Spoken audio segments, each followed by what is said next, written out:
کوشش کریں آپ کی وجہ سے انٹینشنلی یا ان انٹینشنلی نہ دکھیں. آج کا ہمارا ٹاپک عید کے حوالے سے ہوگا. آپ کو پتہ ہے کہ عید کے اوپر بہت سارے ایشوز پیش آتے ہیں, چاہے وہ ہم ڈفرینٹ انتظامات کے حوالے سے بات کریں. تو آج کوشش کریں گے کہ ہائی لائٹ کریں کہاں پر اس دفعہ عید پر امپروومنٹ آئے اور کہاں پر چیزیں اور حالات اسی طرح سے رہے گورنمنٹ کی طرف سے جس طرح سے پہلے تھے.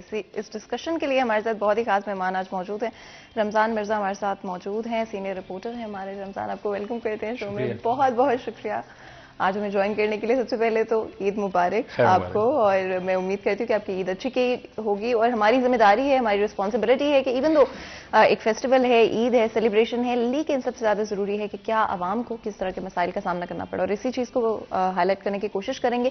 کہاں پر چیزیں بہتر ہوتی ہوئی نظر آئیں انتظامیہ کی طرف سے, اور کہاں پر چیزیں ویسی ہی رہیں. فاطمہ شکریہ. ایک تو آپ کو بھی میری طرف سے عید مبارک. میرا خیال ہے رمضان کے بعد, بلکہ رمضان کے دوران بھی آپ سے ملاقات کم ہی رہی.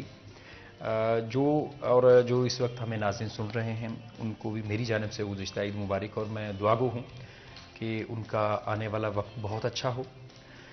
جس طرح آپ نے ذکر کیا کہ عید کے اوپر انتظامات کیسے رہے, جب ہم بڑی عید کی بات کرتے ہیں تو وہاں پر ذمہ داریاں جو ہیں وہ اداروں کے اوپر بہت ساری بڑھ جاتی ہیں, کیونکہ عید قرباں ہوتی ہے اور بہت ساری ویسٹ ہوتی ہے, اس کو ڈسپوز آف کرنا ہوتا ہے. چھوٹی عید اس سے تھوڑی مختلف ہوتی ہے, وہ اس سینس میں کہ رمضان المبارک کے دوران انتظامیہ اور تمام جو سرکاری مشینری ہوتی ہے وہ فنکشنل نظر آتی ہے مہنگائی کو کنٹرول کرنے کے لیے, اور رمضان بازار بہت بڑی ذمہ داری ہوتی ہیں.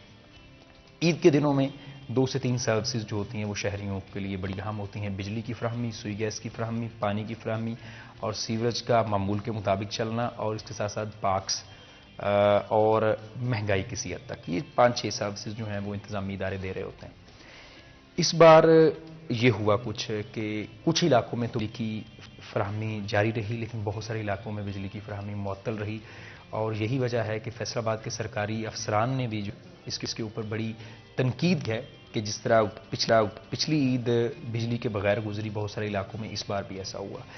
اس کے علاوہ جو سروسز تھیں, پانی کی فراہمی تھی, سیوریج کے مسائل تھے, وہ خاصے قابو رہے, اور شہریوں نے لمبے عرصے کے بعد پارکس کا رخ بھی کیا, کیونکہ کرونا ایس او پیز میں جو خاصی نرمی آئی تو شہریوں نے اوور آل یہ عید جو ہے وہ اچھے ماحول میں گزاری. اور یہ نظر آ رہا تھا کہ جس طرح گرمی کی شدت ایک ہفتہ پہلے تھی, وہ پچھلے 1-2 دن میں اس میں کمی بھی ہوئی, اور شہری گھروں سے باہر موسم کافی بہتر. اچھا اوور آل ایک شہریوں نے اس عید کو انجوائے ضرور. بالکل. رمضان, آپ نے الیکٹرسٹی کے حوالے سے بات کی. فیصل آباد شہر میں کن علاقوں میں دیکھا گیا کہ بجلی موجود نہیں تھی, اور کیا کوئی ڈیوریشن بھی تھی جس کے دوران یہ مسائل پیش آئے؟ فیسکو ادارہ ہے جو فیصل آباد ڈویژن اور کچھ اور ڈویژنز کی بجلی کو جو ہے وہ مینج کرتا ہے. فیصل آباد کے سرکاری گھروں میں بجلی معطل رہی, اور وہ فیس بک کے اوپر میں نے دیکھا بھی, اس کا بڑا غم و غصہ جو تھا وہ نظر آ رہا تھا. اس کے ساتھ ساتھ فیصل آباد کے جو پیریفری کے کچھ علاقے ہیں وہاں پر بجلی جو تھی معطل رہی, اور میرا تعلق چونکہ تحصیل گوجرا سے ہے, وہاں پہ بھی بہت سے ایسے علاقے ہمیں نظر آئے جہاں پر بجلی کی فراہمی جو تھی وہ نہیں ہو رہی تھی. اور فیس بک کے اوپر اس کے اوپر بڑی بھرپور میں نے وہ کیا کہتے ہیں, کیا آپ بھی ان لوگوں میں شامل تھے جو کنٹروورسی, میں صرف پڑھنے والوں میں شامل تھا, مجھے اس سے اندازہ ہو رہا تھا کہ کیا ہو رہا ہے. لیکن لوگوں نے جہاں پر یہ بتایا کہ بھائی نئی حکومت نے آتے ہی بجلی کا مسئلہ جو ہے وہ پک اپ کیا ہے اور مسئلہ حل ہو گیا ہے, تو اس کے نیچے بھی طرح طرح کے کمنٹس نظر آئے. تو ملا جلا رجحان تھا, کوئی بہت زیادہ مسئلہ بجلی کا نہیں تھا, لیکن مسئلہ ضرور تھا. لیکن یہ اس بات کا اندازہ لگا لیں کہ اگر کسی ایک گھر میں بجلی بند ہے تو اس کا مطلب ہے ان کی عید جو ہے وہ میٹھی عید نہیں رہی, وہ نمکین ہو گئی ہے سمجھ لیں. تو اس طرح کے معاملات جو تھے, اور کسی بھی چیز کی وجہ سے عید کی مٹھاس کم نہیں ہونی چاہیے, اور یہی ذمہ داری ہوتی ہے اداروں کی, گورنمنٹ کی. اور ہماری ذمہ داری ہے کہ جہاں پر یہ رسپانسبلٹی سیریسلی نہیں لی گئی یا پوری نہیں کی گئی, وہاں پر اس ایشو کو ہائی لائٹ کیا جائے. اگر ہم بات کریں, رمضان گزر چکا ہے, رمضان کے اندر ہم نے دیکھا کہ جو روزہ جتنے دورانیہ تھا اس میں بالکل بھی ہم نے بجلی جاتے ہوئے نہیں دیکھی. اس کے بعد سحری کے اور افطاری کے درمیان ضرور ہم نے دیکھا کہ رات کے وقت بجلی کئی دفعہ گئی بھی, اور کافی سارے علاقوں میں کافی دیر کے لیے جا رہی تھی. اگر ہم آگے چلتے ہوئے دیکھیں کیا سلسلہ ہوگا, کس طرح سے کنٹرول کیا جائے گا؟ اچھا میڈم, سب سے پہلے تو یہ کہ رمضان کہیں نہیں گزرا, میں یہیں بیٹھا ہوں,